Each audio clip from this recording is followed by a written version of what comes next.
Good day, everyone, and welcome to today's webinar. My name is Uyoghene Ugherughe, and today I'll be presenting a study carried out on challenges of water well drillers and water well drillers association, with case study of 6 countries, namely Angola, Burkina Faso, Mozambique, Nigeria, Uganda, and the United States of America. The study was done within a period of 1 year with very little on the resource at all. And I want to say a big thank you to Kirsten for her support, for helping me with the interviews, as well as CAT Foundation for giving the platform for this research to be published. So, today in this presentation, I will briefly give an overview of the objective of the study, how it was carried out, and the findings.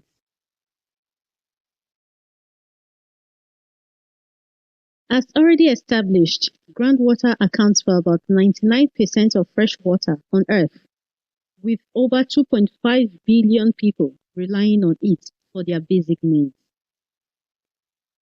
Groundwater is a resource readily available to all. Hence, it is exploited in an unsustainable way, and this is due to the lack of incentives to protect it.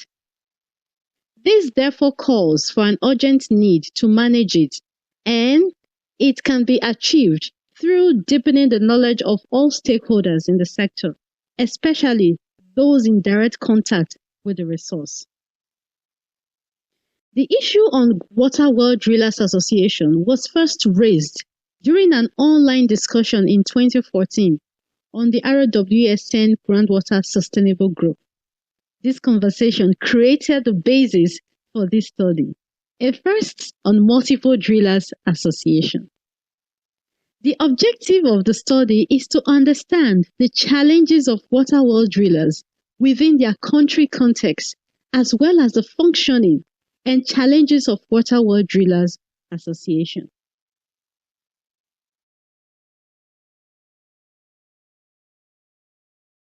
Methodology was carried out in 3 steps. First, a literature review was done, and this includes the use of grey literature materials from RWSN resources. Secondly, an online search with the use of the keyword Water Well Drillers Association on Google. This search resulted in nothing. As there was no result, there was nothing related to Water Well Drillers Association on the net. Hence, most of the resources used came from RWSN website. The criteria for selecting countries was based on country with some existing information on the topic. Secondly, a standard questionnaire was developed. This questionnaire was adapted to country's context based on what was found from the review. 2 to 3 experts were selected using the snowball sampling method, where one expert is used to recruit others. A face-to-face interview through Skype and WhatsApp were conducted. Thirdly, the study report was structured as one chapter per country, with codes used to represent experts. For example, in Angola, A1 and A2 represent Expert 1 and Expert 2. Each chapter of the report is structured to have the following subsections: country context, insight into groundwater reliance, institutional framework, overview of borehole drilling, and description of the association or a working group, as the case may be. Lastly, a synthesis of the entire study was done, followed by a list of recommendations and conclusions.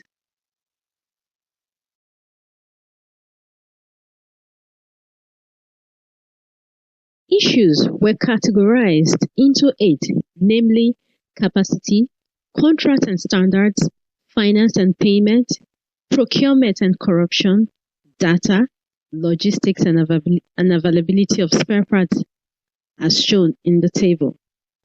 For the purpose of this presentation, the presence or absence of a drillers association has been added to the list. Capacity. There is a lack of or a weak capacity in all countries except the United States. On contracts, 4 countries practice turnkey contracts. On finance and payment, 3 countries experience delayed payment of contractors. Corruption. Corruption exists in the procurement process in all countries except the United States.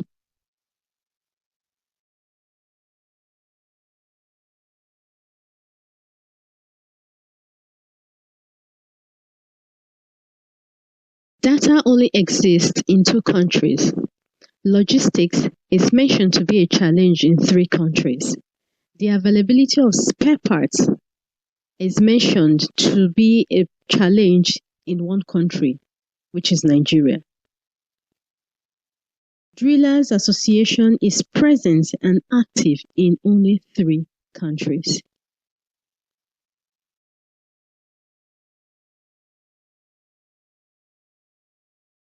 Summary of findings. There is a lack of capacity of drillers and of institution in 5 countries, namely Angola, Burkina Faso, Mozambique, Nigeria, and Uganda. 4 countries practice turnkey contracts, and they are Burkina Faso, Mozambique, Nigeria, and Uganda. Here, drillers are held responsible for the success and failure of boreholes. In Angola, the gentleman agreement is used. Here, 50% of the total amount of money is paid to the driller for a failed borehole, or the driller makes up for it by drilling a second or third borehole. Data exists only in 2 countries, the United States and Uganda. However, negative boreholes are not recorded in Uganda. On finance and payment, Mozambique, Nigeria, and Uganda experience delayed payment of drilling contractors by the government, who is usually the major client. Burkina Faso is hugely affected by the government annual financial cycle, while the United States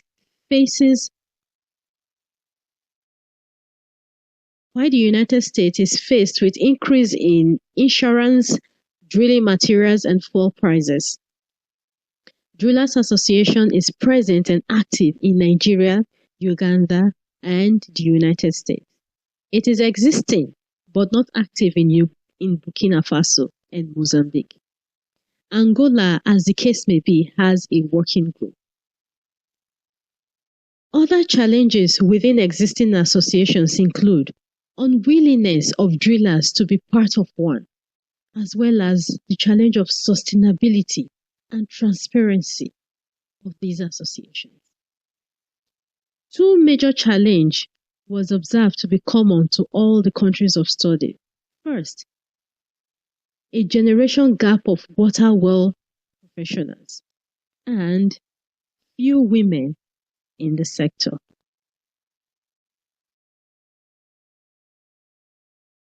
Conclusion. The presence of Water Well Drillers Association can play an instrumental role in the sustainable groundwater development of a country, as they can serve as an entry point to combat the challenges identified in the sector, as well as create a platform to engage with national government and other relevant stakeholders, support the identification of common challenges, advocate for the water well drilling sector.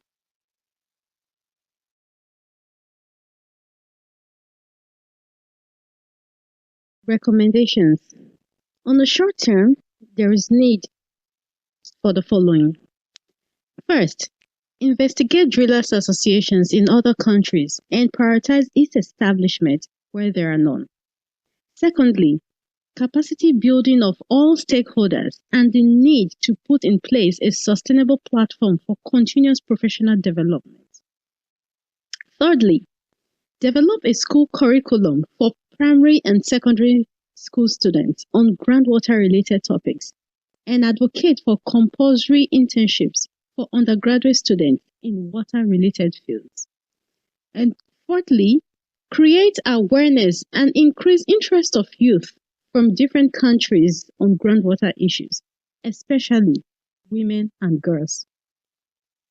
On the long term, there is need to create a global platform for drillers, experts, and institutions working on groundwater issues, as well as engage in study and exchange programs. Thank you.